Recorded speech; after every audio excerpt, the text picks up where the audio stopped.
Bismillahirrahmanirrahim.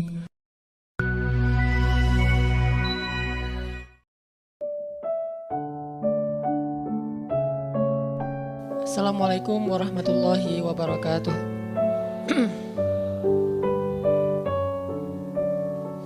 Alhamdulillahirabbil alamin. Alhamdulillahilladzi hadana li hadza wa ma kunna linahtadiya laula an hadanallah. Asyhadu an la ilaha illallah wahdahu la syarikalah wa asyhadu anna Muhammadan abduhu wa rasuluhu la nabiyya ba'dah. Allahumma shalli wa sallim wa barik ala sayyidina Muhammadin wa ala alihi wa sahbihi ajmain. Teman-teman yang dirahmati Allah SWT, pertama-tama kita tidak henti-hentinya untuk bertahmid, bersyukur kepada Allah atas nikmat yang Allah berikan buat kita selama ini, yang sebagian besarnya kita nggak sadar kalau kita mendapatkan nikmat itu. Di antara nikmat yang sering kita nggak sadari itu adalah nikmat Allah menyelamatkan kita dari banyak kerugian. Kalau keuntungan kan kita tahu nih, karena wujud kan. Tapi kalau kerugian, kita seringnya nggak tahu karena tidak berwujud. Kalau berwujud, rugi. Kalau dihindarkan dari kerugian, pasti nggak akan ada wujudnya. Misalnya dihindarkan dari jatuh, berarti kan nggak ada lecetnya ya. Kalau lecet berarti jatuh. Kalau nggak lecet, berarti nggak jadi jatuh. Nah ini berarti kan tidak berwujud. Karena nggak berwujud, seringnya kita nggak sadar kalau itu nikmat dari Allah. Tapi kita harus belajar yakin itu sering terjadi dalam hidup kita. Baik itu lecet fisik ataupun lecet hati. Berarti karena kalau udah kerasa di hati kita kan berarti ada masalah nih. Kadang-kadang Allah menyelamatkan kita dari kekecewaan, dari marah, dari sakit hatinya.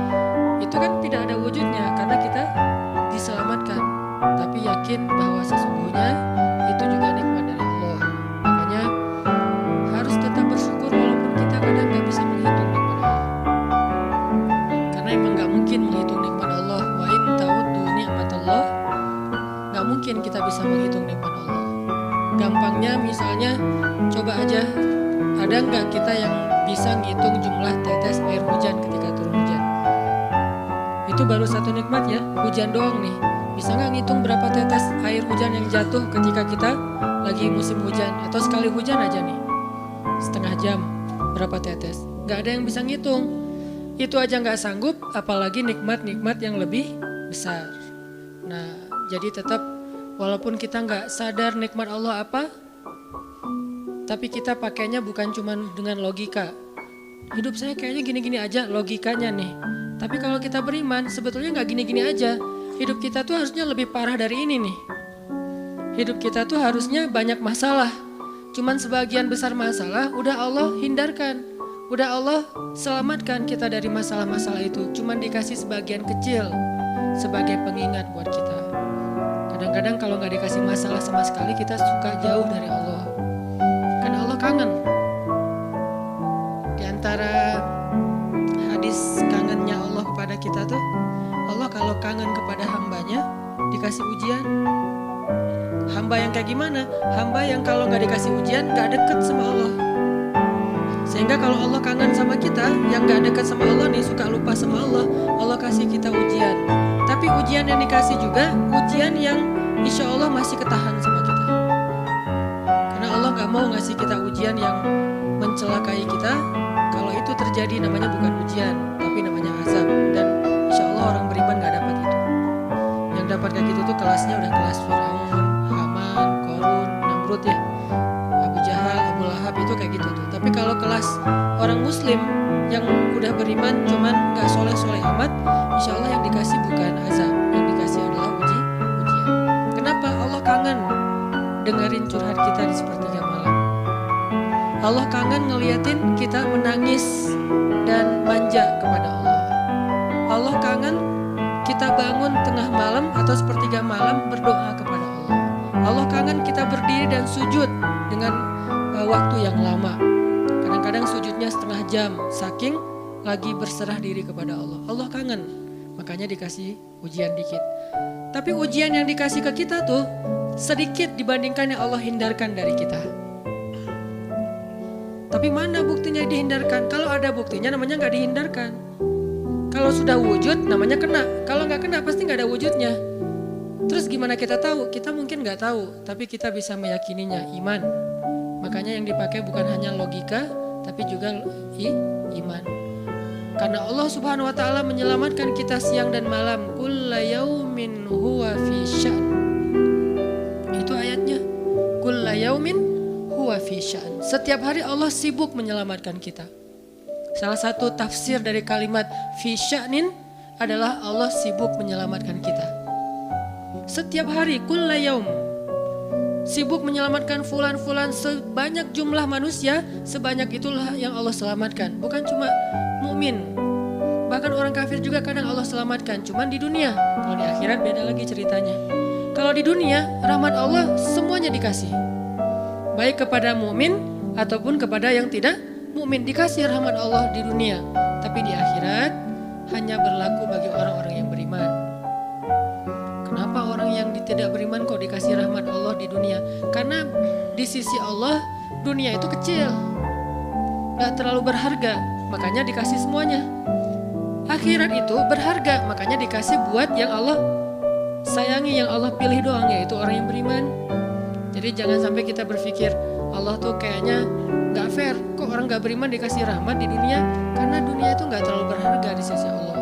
Seandainya dunia itu ada harganya walaupun sebelah sayap nyamuk, gitu kan hadisnya, gak akan Allah kasih itu dunia kecuali kepada orang beriman. Tapi berhubung lebih ringan daripada sebelah sayap nyamuk, dikasih kepada semuanya. Ibaratnya kalau kita ngasih kayak ngasih lagi jalan gitu ya, naik angkot misalnya, naik angkot terus sama istri nih naik angkot berdua. Terus pas turun angkot, harga angkotnya tuh misalnya 3.000, udahlah kasih aja 5.000. Karena 2.000 yang kita kasih, nggak mungkin istri kita komplain, kemarin aku minta nggak dikasih, nggak akan mungkin kan? Kenapa? Cuma 2.000. Tapi coba ngasih 100.000, beda tuh. Karena dia sesuatu yang ringan, maka tidak perlu komplain. 2.000 doang, saya juga dikasih lebih dari itu. Harusnya kita sadar bahwa dunia itu 2.000-an. Dunia itu cuma 2.000-an, gak terlalu berharga lah, walaupun tetap butuh, gak berharga juga butuh. Sehingga ketika ada orang yang tidak beriman dikasih 2.000-an kayak gini, kita yang beriman jangan sirik. Mending saya gak beriman kalau kayak gitu. Ternyata gak beriman juga dapat tuh banyak. Gak banyak, cuma 2.000-an. Dan kita mah dikasih lebih banyak dari itu, cuman yang dilihat 2.000-nya, bukan yang ratusan ribunya. Ini artinya teman-teman, yuk kita tetap belajar bersyukur kepada Allah. Walaupun kita gak sadar nikmat Allah itu apa. Kita gak bisa ngitung dengan logika kita. La tuhsuha, gak mungkin bisa dihitung dengan logika. Tapi kita masih punya logika iman. Yang kita yakin, kulla yaumin huwa fi sya'n. Setiap hari itu Allah ngasih nikmat buat kita. Setiap hari itu Allah menyelamatkan kita dari banyak masalah. Setiap hari. Bukan pernah tuh dulu gue nyelamatin lo, enggak. Setiap hari diselamatin. Kita ada orang yang kadang-kadang nyelamatin kita dari satu musibah, itu kan berjasa dan kita kayak ngingat seumur hidup kan ya. Dianggap kayak orang yang paling berjasa dalam hidup kita. Dulu hampir putus gara-gara dia gak jadi putus gitu. Nyambung lagi dalam bentuk halal misalkan ya. Berarti kan dia paling berjasa nih. Kalau gak gara-gara dia nih udah putus tuh. Kalau nggak gara-gara dia udah cerai nih. Alhamdulillah gara-gara si fulan, gara-gara ustadz itu, gara-gara teman saya, gara-gara orang tua, kita yang tadinya hampir bercerai, nggak jadi bercerai kan dia berarti berjasa banget dalam hidup kita, menyelamatkan rumah tangga. Allah menyelamatkan kita dari yang kayak gitu-gituan tuh kulla yaum, setiap hari. Kalau yang belum menikah, setiap hari Allah menyelamatkan kita dari zina. Apalagi kita hidup di zaman fitnah. Kita hidup di kota besar kayak di Bandung yang fitnahnya mungkin lebih besar daripada di desa. Dengan mudah kita bisa terjerumus ke dalam dunia-dunia yang kayak gituan. Mudah banget. Tapi setiap hari diselamatkan diselamatin, besok diselamatin lagi, lusa diselamatin. Walaupun seringkali Allah pengen nyelamatin kita, kitanya aja yang kekeh gak mau diselamatin. Udah jatuh, Allah selamatkan dari apa?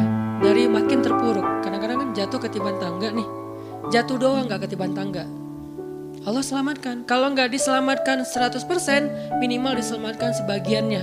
Supaya kita gak benar-benar hancur. Itu sering. Yang pernah merasakan masa-masa kelam di masa lalunya, harusnya kan ketika kita dulu kayak gitu, kita mungkin udah mati kali ya. Yang sering tawuran misalnya, yang sering tarung di jalan, alasannya alasan sepele gitu. Kayak kemarin saya pas ke Jakarta ada acara di daerah Bintaro tuh, lagi jalan, ada tawuran pelajar, pada bawa golok, bawa samurai, bawa celurit segala macam. Kita agak-agak kaget karena kita platnya plat D gitu kan. Agak bahaya nih di Jakarta soalnya. Langsung kita gimana nih plat D, masa mau ditutup pakai tangan, gak mungkin kan ya, mobil. Akhirnya la haula aja. Coba bayangin, mungkin sebagian kita pernah ngalamin masa kayak gitu dan mungkin lebih parah. Yang kayak gitu-gitu mah udah jadi kayak sarapan lah. Kalau gak makan siang, kayak gitu-gitu udah sering. Kenapa masih bisa selamat dan sekarang bisa duduk di masjid? Kalau bukan karena Allah menyelamatkan kita. Jadi kalau ada yang cerita ke saya tuh tentang pengalaman masa lalunya yang luar biasa kelam, saya tuh selalu bukan takjub ke dianya, takjub ke Allahnya. Bukan takjub karena dia bisa berhijrah, takjub karena Allah masih menyelamatkan dia dan menghijrahkan dia. Sehingga ketika dengar cerita kayak gitu, yang kita ucapkan adalah Masya Allah, Alhamdulillah. Bukan, wah hebat lo ya, dulu pernah bunuh orang, pernah ini, pernah semua dosa pernah gue lakuin dah. Itu gak perlu bangga, karena kalau dia gak diselamatin Allah, dulu udah celaka dengan dosa-dosa itu. Tapi karena Allah selamatkan, akhirnya dia diberi kesempatan. Bikin dosa dibiarin sama Allah, bikin dosa dibiarin, bukan dibiarin berbuat dosa, dibiarin supaya dia kembali kepada Allah, dikasih kesempatan. Dan itu gak sehari, bertahun-tahun kan kita kayak gitu. Masih aja Allah biarin, masih Allah kasih kesempatan. Ini artinya teman-teman, benar, kulla yaumin huwa fi sya'an. Setiap hari itu Allah selalu jagain kita. Setiap hari itu Allah selalu nyelamatin kita dari banyak masalah. Kalau yang udah nikah, mungkin di hari-hari pertama atau tahun-tahun pertama nih pengalaman pernikahan ya. Ya gak apa-apa deh.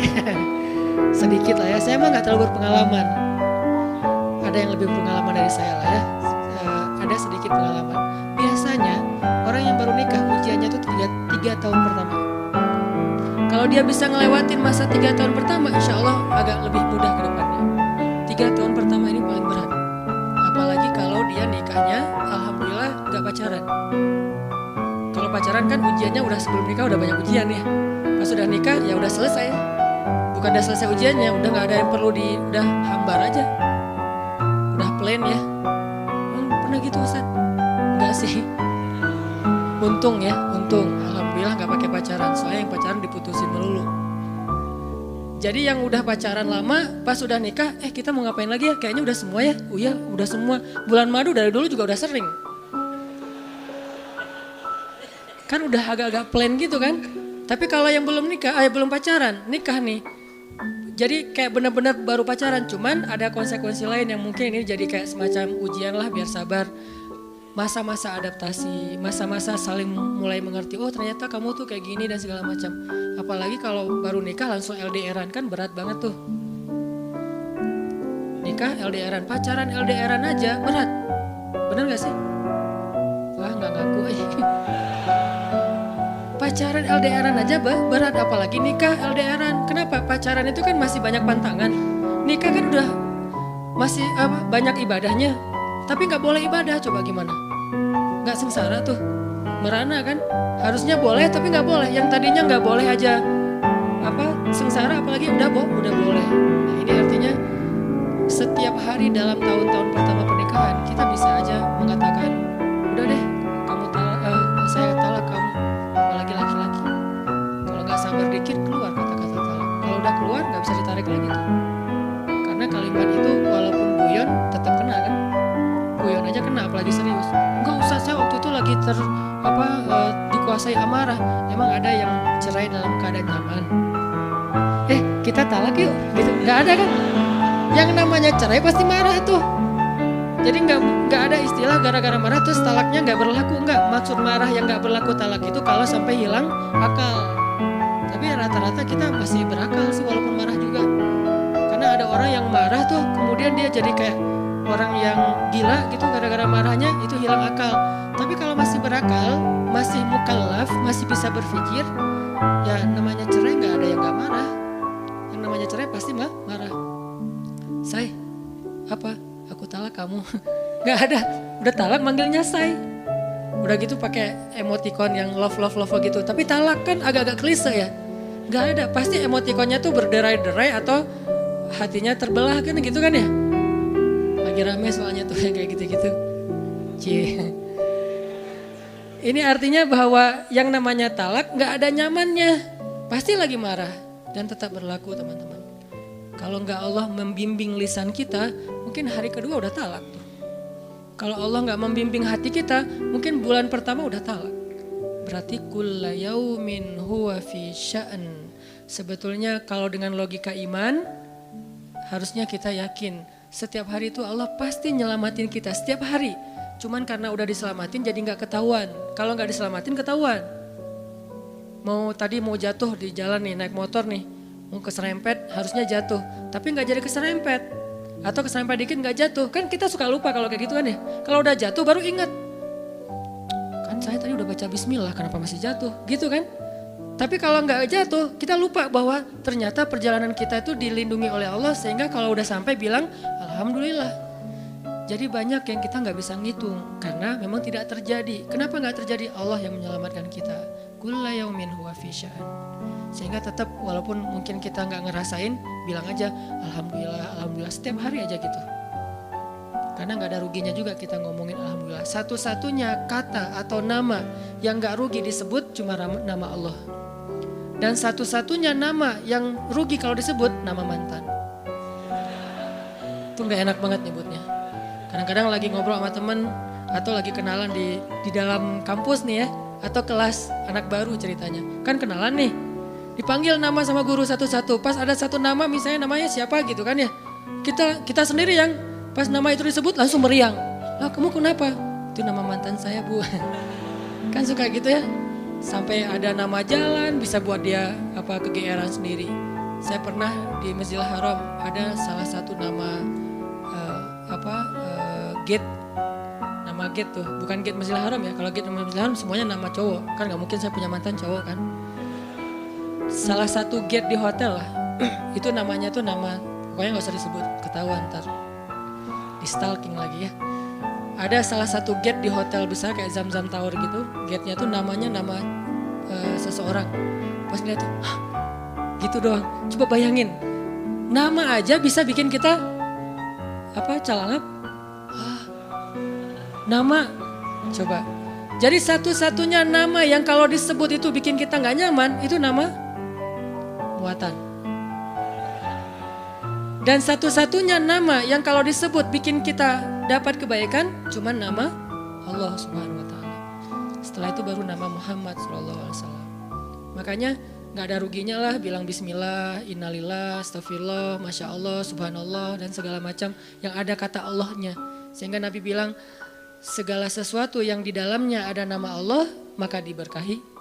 Dan segala sesuatu yang di dalamnya tidak ada nama Allah maka tercabutlah kebaikannya. Jadi nggak ada rugi. Sehingga sampai nama orang aja yang paling baik itu adalah Abdullah sama Abdurrahman. Walaupun manggilnya Dul, El. Tapi tetap namanya bagus nih. Abdullah, Abdurrahman. Kepanjangan prolognya Tapi ada hubungannya. Allah itu kalau kangen sama kita, Allah kasih kita ujian. Makanya jangan bikin Allah ngasih kita ujian kalau kangen, tapi ngasih kita nikmat. Kenapa Allah kasih kita nikmat? Soalnya kita udah biasa, nggak perlu diuji juga, udah tetap setiap malam tuh curhat sama Allah. Bukan pas lagi banyak masalah doang baru curhat. Kalau pas banyak masalah doang baru curhat, berarti pas kita lagi normal, kita lama tuh nggak ketemu Allah, nggak pernah miss call Allah, nggak pernah japri Allah, nggak pernah curhat ke Allah, nggak pernah DM. Kan Allah kangen nih. Kemana ya dia, kok nggak pernah DM saya, kok nggak pernah miss call saya, kok nggak pernah japri ke saya, padahal online-nya sering loh. Tapi aku nggak pernah ke saya nih online-nya masih apa nih. Kan Allah suka gitu sama hambanya. Walaupun dengan analogi sosmed ya. Tapi Allah tuh perhatian banget sama kita. Allah nungguin kita datang. Setelah sekian lama kita cuek sama Allah, tiba-tiba kita baru niat mau datang. Duh, udah lama juga ya saya belum japri ke Allah. Baru gitu doang, belum diketik nih, belum typing. Baru niat doang nih, Allah udah bahagia coba.